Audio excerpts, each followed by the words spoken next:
తన పార్టీని బతికించుకునేందుకు చంద్రబాబు పొత్తు ప్రయత్నాలు చేస్తున్నారని వైసీపీ ఆరోపించింది. జగన్ అంటే చంద్రబాబుకు భయం అని కామెంట్ చేసింది. ఏ హామీ ఇచ్చిందని టీడీపీ మళ్లీ ఎన్డీఏలో చేరుతోందని ప్రశ్నించింది. ఏపీకి అన్యాయం చేసిన బీజేపీతో పొత్తులు వద్దని విభజన హామీల సాధన సమితి కోరుతోంది. మరి ఈ రోజు అదే బీజేపీతో పొత్తు పెట్టుకోవడానికి ఎందుకు వెంపర్లాడుతున్నారు? జగన్మోహన్ రెడ్డి గారిని చూసి భయం, గెలవలేరని చెప్పని భయం. ఎందుకంటే ఫస్ట్ పవన్ కళ్యాణ్ చంద్రబాబు కలిసి ప్రయాణం చేసి చూశారు, వాళ్ళ వల్ల కాల. ఇప్పుడు బీజేపీని కలుపుతున్నారు, అది కూడా ఏం చేయలేరు. ఈరోజు 175 నియోజకవర్గాల్లో బలమైన పార్టీగా, ప్రజల్లో మద్దతు కలిగిన పార్టీగా, 175 గెలిచే పార్టీగా మా పార్టీ ఉంది, మా జగన్మోహన్ రెడ్డి గారు ఉన్నారు. విభజన హామీలన్నీ క్లియర్ చేస్తానని మోడీ గారు అని చెప్పాడా? ఈరోజు మోడీ గారికి ఆ రోజు లక్ష కోట్ల రూపాయలు రాజధాని కాడ నిర్మిస్తానికి కావాలని అడిగావు మోడీ గారిని, ఇవ్వలేదన్నావు.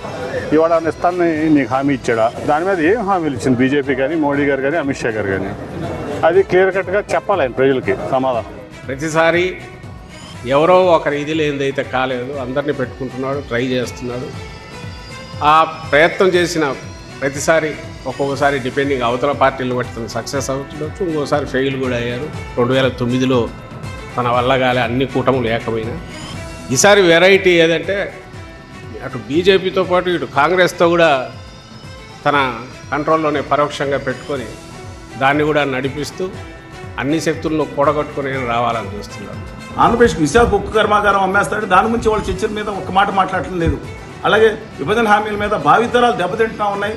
సాఫ్ట్వేర్ ఎక్స్పోర్ట్స్ లేవు, అలాగే మిగతా లేవు, భయంకరంగా ఉన్నాయి. 2014 నుంచి 19 వరకు, 19 నుంచి 24 వరకు చూసుకుని ఇలాంటి విపత్కర పరిస్థితులు ఉన్నాయి. ఒక తరం దెబ్బతింటుంది. విభజన హామీలు రావాలి, రాయితీలు రావాలి, మిగతా చోట తరలి వెళ్ళిపోతారంటే దాని మీద పొత్తులు లేవు.